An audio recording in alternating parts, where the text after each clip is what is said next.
Hello and welcome back again to Stupid Boy UFC. Today we are going to talk about UFC 300 post fight matchmaking, where I will predict who should be the next opponent for each of the fighter that were involved in UFC 300. So the first fighter that we are going to talk about is the winner of the main event, Alex Pereira, and I have an urge to say that Alex Pereira still has to be tested against someone who is a good wrestler. So I have a temptation of making a match between Alex Pereira and Magomed Ankalaev. I think this is what reasonable thing to do, but this channel is literally named as Stupid Boy. Not because I'm stupid, because I want to have exciting fights. I want to have things like that are interesting, that gets me excited, that makes me awake in the middle of the night, and I am awake and I'm thinking who's going to win. That's what this channel is all about.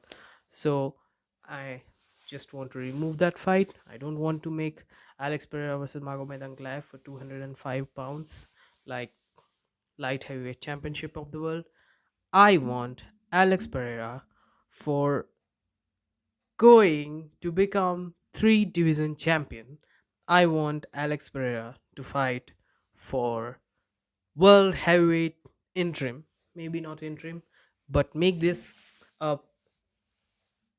undisputed world heavyweight championship match against Tom Aspinall.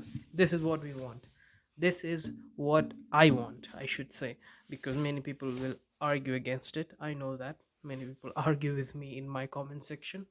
So I know that people don't like this fight, because they think that Alex Pereira should stay at 205 pounds.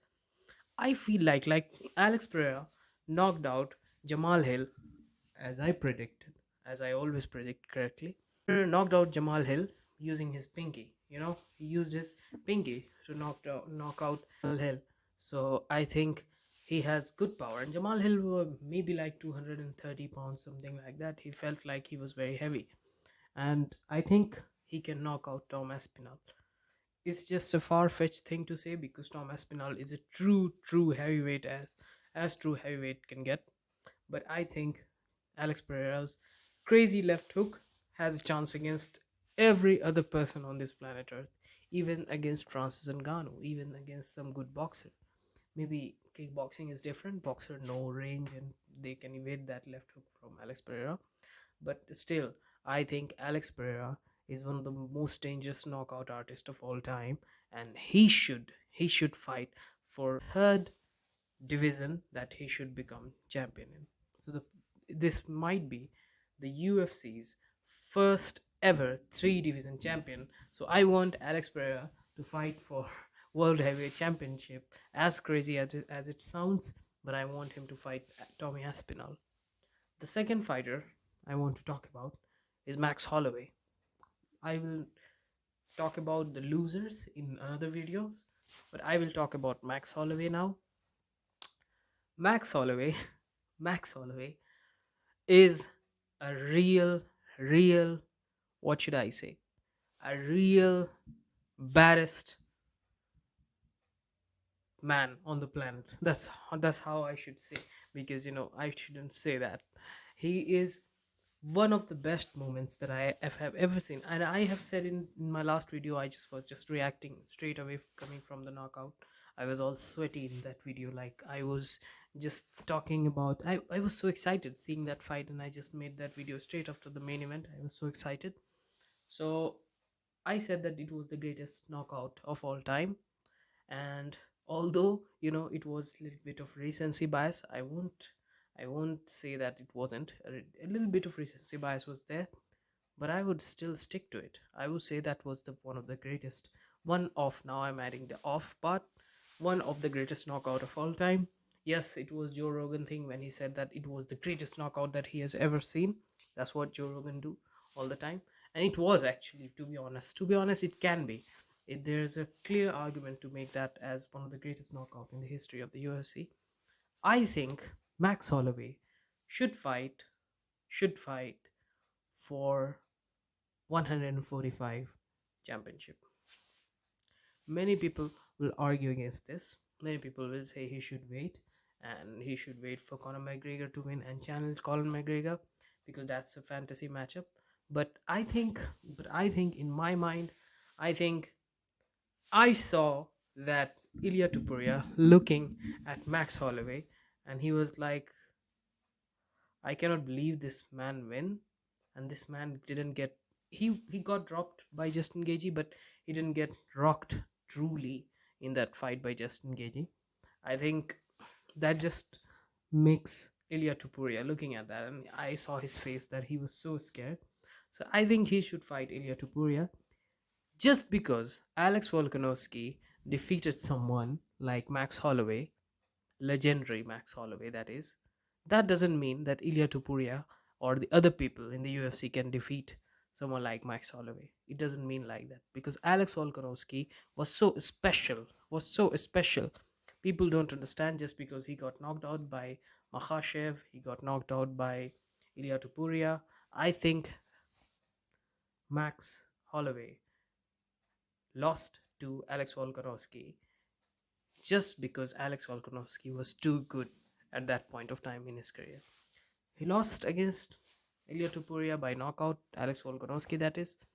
I think I think it sometimes happens, and maybe he will win the rematch, or maybe he will win if Max Holloway defeats Ilya Tupuria. Who knows?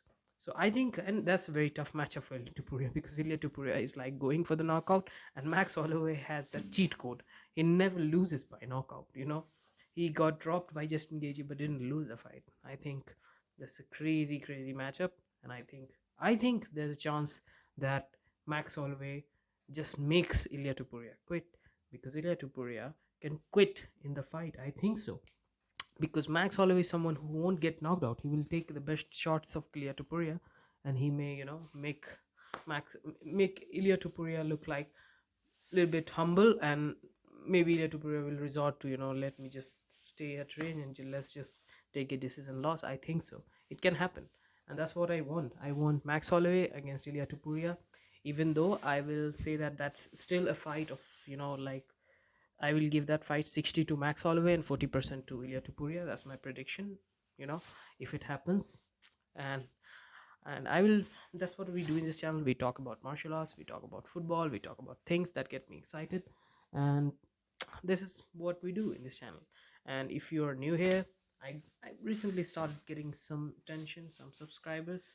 I won't flex, I just have 400 odd subscribers on YouTube, but still a little bit of attention for a person who, wants to have friends to enjoy martial arts with, because I don't have any friends to, like watch UFC in real life, with I don't have anyone who watches, I don't have any friend who watches UFC in my real life. So trying to have my own group of friends who watch UFC.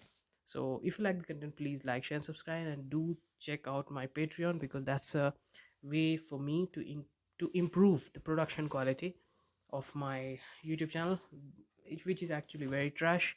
I just shoot by, I just use my phone to, I just use my phone to record myself. I don't even use a camera because I don't have one. And if I want to buy that, maybe I should not invest my money. Maybe I should earn something from YouTube and then invest on this channel. That's what I want to do. And if you like such content, if you like someone who talks about martial arts all the time, who wants, because I know that the people who watch martial arts, who watch UFC, are actually very lonely in their real life because they don't have any friends who watch UFC. That's what I think, because that's what I have experienced, that's what I have heard from many people around the planet. They don't have friends who watch martial arts. So if you like the content, please like, share, and subscribe.